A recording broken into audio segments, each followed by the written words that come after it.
Hola amigos, ¿qué tal? ¿Cómo se encuentran? Aquí con un nuevo video para este espacio Letras y otras interferencias. Soy Daniel Rojas Pachas y el día de hoy voy a hablarles con respecto a un libro de los años 60, se llama Los Inocentes. Es una novela del gran narrador Osvaldo Reynoso, autor de libros como Luzbel, Los Eunucos Inmortales, En Octubre No Hay Milagros,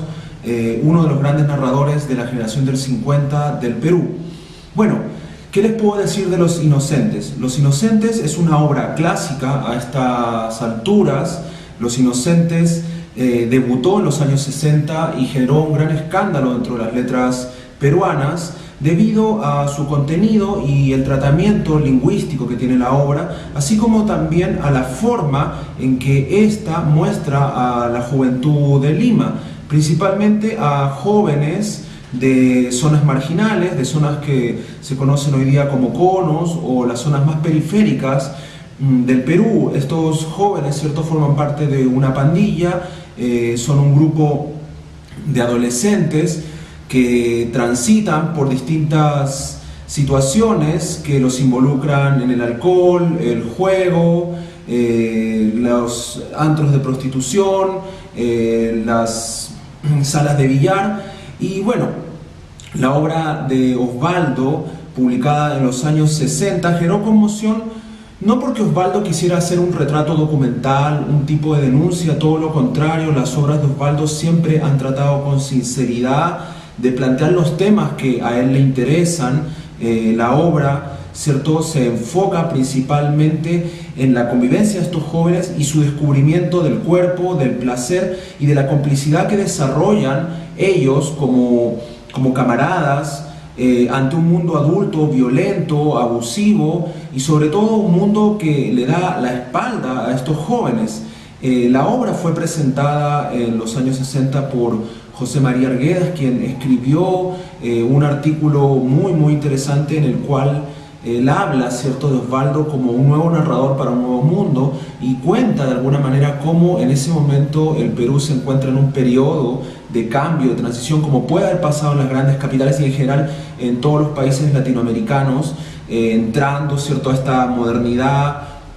a estas ciudades monstruosas y abismales, y el mismo Arguedas lo señala. Lima era un gigante tambaleándose y es Osvaldo quien de alguna manera desencadena, ¿cierto?, la narrativa, le quita estas barreras y se permite, ¿cierto?, relatar esta obra con total franqueza, con total honestidad. Quiero hacer una relación con algo que leí hace unos años, pero que ahora, a propósito de preparar este video y comentarle esta obra a ustedes, leí de un texto de Fabián Casas, del escritor argentino, que también señala así, entre muchos otros autores, a Osvaldo, autores que de alguna manera son tesoros escondidos dentro de la narrativa latinoamericana, y señala que estos autores como Osvaldo Reynoso, al cual él también menciona, ¿cierto?, con la obra Los Inocentes, no se plantearon de alguna manera representar el país. Sin embargo, consiguen de alguna manera plantearnos la fatalidad de estos países como la buena literatura sabe hacerlo, ¿cierto? Como Kafka señalaba, que el libro sea un hacha que rompa el hielo. De alguna manera, Los Inocentes es un libro estruendoso, es un libro que sigue teniendo una vigencia, pese a que está ambientado en esta Lima de los años 60, en la cual todavía no vemos, ¿cierto?, la droga, la pasta base, ¿cierto?, el terocal, que es muy propio también de lo que se va a ver después probablemente en las juventudes limeñas y también en otras juventudes latinoamericanas, como vicios o males que afectan de alguna manera y carcomen a este grupo. Aquí obviamente hay esta insinuación hacia el ilícito por parte de estos jóvenes que Reynoso nos narra en la novela, sus vidas, sus vivencias. Hay obviamente un acercamiento también al mundo adulto. Sin embargo, el libro, al llevar ese nombre, Los Inocentes, es de alguna manera la muestra genuina de cómo estos chicos, por el mundo en el que les ha tocado vivir, un mundo que los aplasta y, como dice, ¿cierto?, en el relato, sobre todo la búsqueda del dinero, la infatigable búsqueda del dinero, hace que el corazón de estos jóvenes finalmente termine corrompiéndose. La obra, como señalé, trabaja a distintos niveles. Es una obra que, para su antigüedad y también para lo corta, que es una novela bastante breve. Voy a compartirla con ustedes, voy a dejar en la descripción del video, voy a dejarles una descarga de la edición de Populibros de esta novela, para que puedan leerla. Van a darse cuenta que es muy breve, sin embargo es una novela que te atrapa y que además está construida con suma inteligencia. La estructura de la novela está armada, ¿cierto?, en forma coral. Es un poco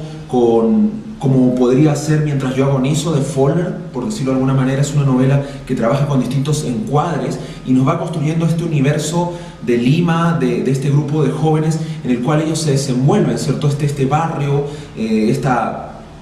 Lima céntrica, que de alguna manera es tan atrayente y que genera estos espacios de peligro, pero también de aventura para estos personajes. La novela nos narra la historia de cinco jóvenes. Cara de Ángel es uno de ellos, el otro es el Príncipe, luego tenemos a Colorete, Rosquita y Carambola. No los estoy diciendo en orden, cada una de las historias, ¿cierto?, tiene su propia distribución, y cada una de ellas además trabaja, ¿cierto?, con una técnica narrativa en particular. Para no entrar en mayor detalles y no arruinarles el libro, pero para que se entusiasmen, ¿cierto?, para que vean la maestría estética con la que trabaja Osvaldo Reynoso. La historia de Cara de Ángel tiene una narración en primera persona en una parte, luego ya hay una interacción casi como guiones en donde se van sucediendo los personajes. Luego la historia del Príncipe parte con un diálogo, ¿cierto?, en una peluquería donde aparece uno de los personajes secundarios, Manos Voladoras, que es un peluquero gay, conversando sobre el destino del príncipe. Luego se nos introduce una nota policial que habla de estos jóvenes rock and rolleros, así los denominan, de alguna manera jóvenes de pandillas, y hablan del príncipe que ha cometido un robo y un asalto, que robó un auto y también asaltó a una persona robándole una cantidad de dinero, y ya introduce, ¿cierto?, elementos extra literarios, ¿cierto?, en este caso el formato, el discurso, la nota periodística, para situarnos, ¿cierto?, para generar una atmósfera, y luego una especie de intercambio en donde muchas voces fluyen, ¿cierto?, con una especie de caos en el cual todos quieren opinar sobre el caso del príncipe, que es el que tiene 17 años y que al parecer es el que se ha acercado con mayor avidez, ¿cierto?, al mundo del crimen. Y estos jóvenes, ¿cierto?, de alguna manera se pelean por contar cada uno sus historias, se interrumpen, y es Colorete quien al parecer hasta ese punto nos parecía el líder de la pandilla, el que de alguna manera marca la pauta y es el más violento de todos, que se nos revela otra faceta de los distintos personajes a la luz de este hecho, ¿cierto?, de cómo el príncipe se está acercando al crimen y es reconocido por la prensa como tal, lo cual parece ser una divisa de valor o una especie de iniciación, o también podríamos decir algo que le añade, ¿cierto?, a su identidad, un valor adquirido para que sus pares lo reconozcan como el nuevo líder. Y Colorete, claro, obviamente se sonroja, se molesta y siente una punzada en el corazón que de alguna manera le está quitando, ¿cierto?, el valor que él tenía dentro del grupo. Bueno, todos esos elementos psicológicos y cómo están contados en paralelo son parte de esta maestría narrativa que tiene Reynoso. Luego, además, la historia nos plantea el interrogatorio del príncipe, ¿cierto?, en un calabozo, y a la par que se va haciendo el interrogatorio, entre paréntesis, el personaje va pensando en lo que realmente quiere decir, pero no le dice al policía porque se muestra con una actitud desafiante, ¿cierto? El príncipe de alguna manera se burla, es sarcástico, es bastante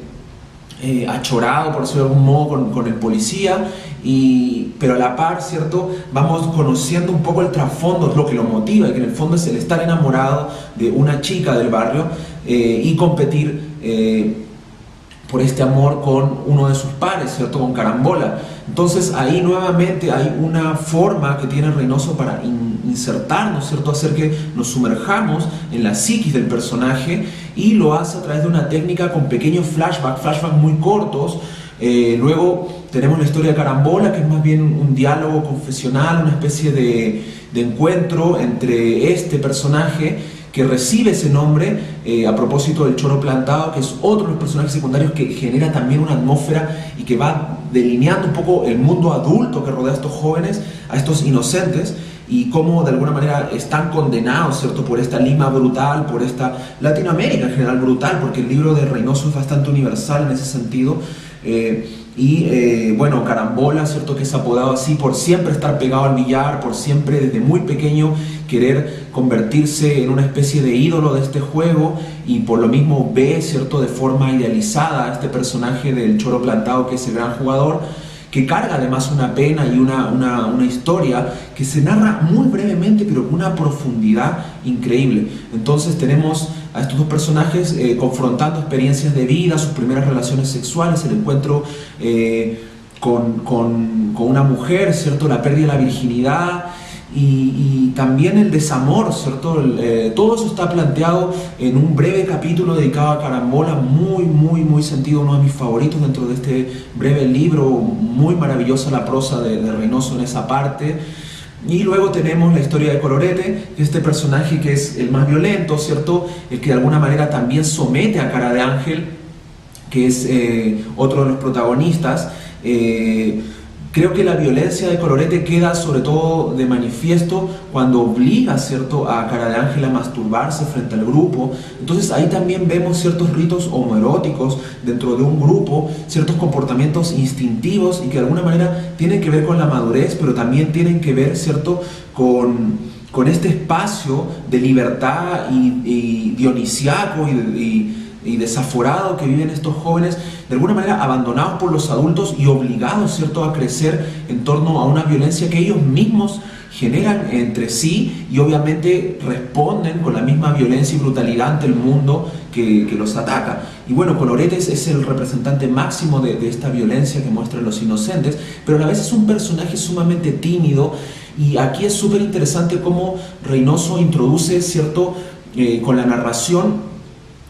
unas piezas musicales, boleros y otros elementos que permiten de alguna manera generar una especie de paralelo con los sentimientos amorosos, o de alguna manera con un poco la sensibilidad que oculta, que por un tema, ¿cierto?, de imposición, también obviamente de ser más macho y no mostrarse débil ante los demás, Colorete se autoimpone. Pero a la vez sabemos que está enamorado de una chica que obviamente ya está tratando de salir del barrio, que está tratando de salir de este círculo de pobreza, juntándose con jóvenes de otros barrios, probablemente jóvenes adinerados,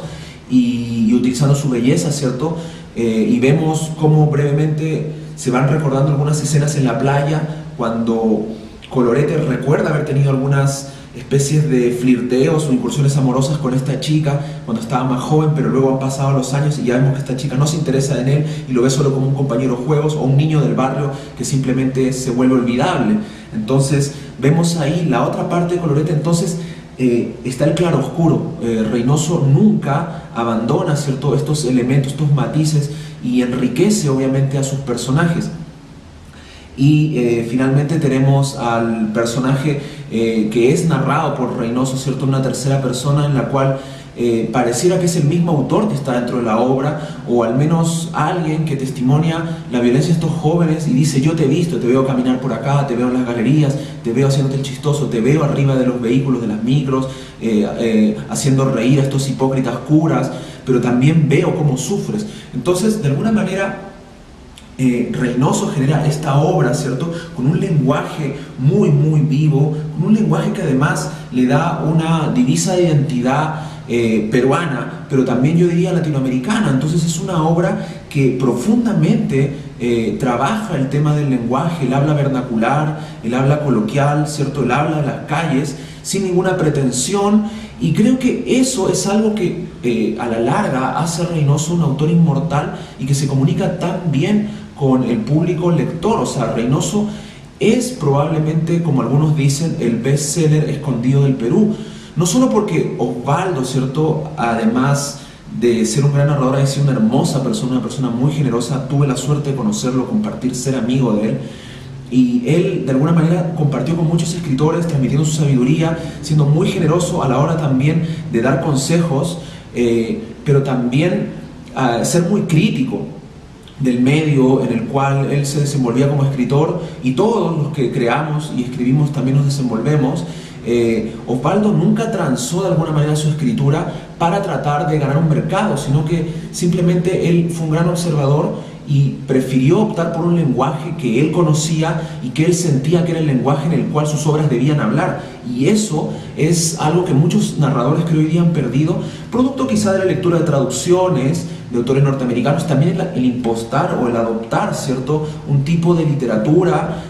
una pose de alguna manera escritural, que Osvaldo nunca transó con eso. Entonces él no cambiaba el léxico y no cambiaba su prosa ni la forma narrativa simplemente por acomodarse a un mercado. Entonces, de alguna manera creo que eso, además de otras circunstancias políticas, sociales y también probablemente lo pacato y lo hipócrita que era el Perú de ese momento y la obra transgresora que él tiene, en la cual ataca estamentos sociales, bases de la sociedad,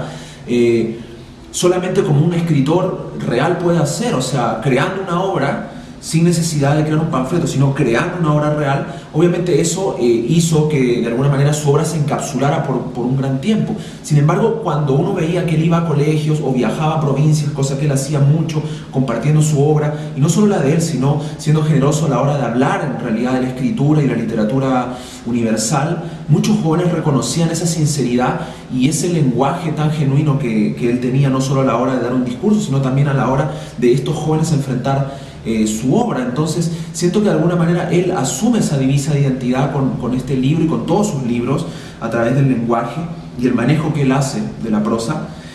y no tranza como otros narradores que bien han adoptado ciertos modismos, formas narrativas que no les son propias y que se nota realmente lo artificial. Bueno, eso en general es como para hablar un poco, ¿cierto?, de forma modesta, cercanos a esta obra. Se los recomiendo enormemente. Osvaldo falleció hace muy poco, realmente dudé mucho de hacer este video, no porque no tuviera cosas que decir, tengo muchas cosas que decir con respecto a la obra de Osvaldo Reynoso, sino porque realmente fue algo que me impactó mucho. No tuve la oportunidad de volver a verlo durante este año, ¿cierto? El año pasado fue la última vez que estuvimos juntos, y realmente queda, ¿cierto?, pendiente una conversación con él que ya no va a poder ser, y siento que de alguna manera de rendir una especie de tributo y acercarlo a más lectores, es como él decía, ¿cierto?, la mejor manera de honrar al escritor es leyéndolo. Entonces para mí compartir este video de alguna manera es también compartir, ¿cierto?, ese gusto y pasión que tengo hacia la obra de Osvaldo, y creo que ustedes también pueden desarrollar al leer esta gran obra, una de sus obras maestras, junto en octubre no hay milagros, que es Los Inocentes, o Lehman Rock, como también fue rebautizada.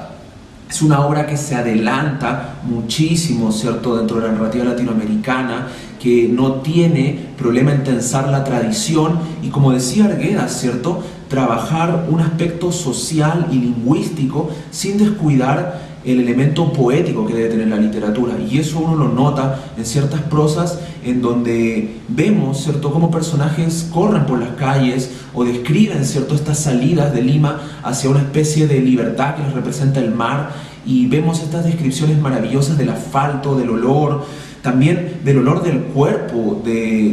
por ejemplo, ellos le dicen las gilas a sus novias, ¿cierto?, el olor del cuerpo en esta especie de rito de iniciación que tienen estos jóvenes al descubrir, ¿cierto?, el deseo, también los lugares, los espacios en los cuales se desenvuelven y las conversaciones honestas, la forma en que los personajes dialogan como si fueran seres reales. Creo que es una obra maravillosa, que es muy adelantada para su época, es una obra imprescindible dentro de la literatura latinoamericana, creo que es una obra por descubrir. Osvaldo es un autor que ha sido reconocido largamente por muchos autores consagrados, que ya no nos acompañan, y otros autores jóvenes y otros autores que hoy día siguen y seguimos creando y que de alguna manera reconocemos en él a un maestro. Sin embargo, creo que la obra de Osvaldo se mueve en ese polo, ¿cierto? Hay una gran cantidad de lectores que él tiene en el Perú por todo el recorrido que él hizo, ¿cierto?, por toda también esa beta pedagógica que él tenía de entregar, ¿cierto?, esa pasión por la literatura, y que lo reconocen, y que el libro Los Inocentes es materia obligada de leer, es un libro en el cual realmente los jóvenes se reconocen, y por otro lado la lectura de sus pares. Sin embargo, creo que hay un público intermedio, ¿cierto?, un público latinoamericano sobre todo, y quizá también extranjero, que aún no ha podido acceder a esta obra, y esperemos que eso se consiga con ediciones o reediciones de sus obras que obviamente merecen, ¿cierto?, llegar a un público mayor. Y por otro lado, bueno, algo que no quería dejar pasar, ¿cierto? Ya para ir cerrando el video, era compartir también cómo de alguna manera esta obra, a mi parecer, se emparenta, ¿cierto? Con otros libros y también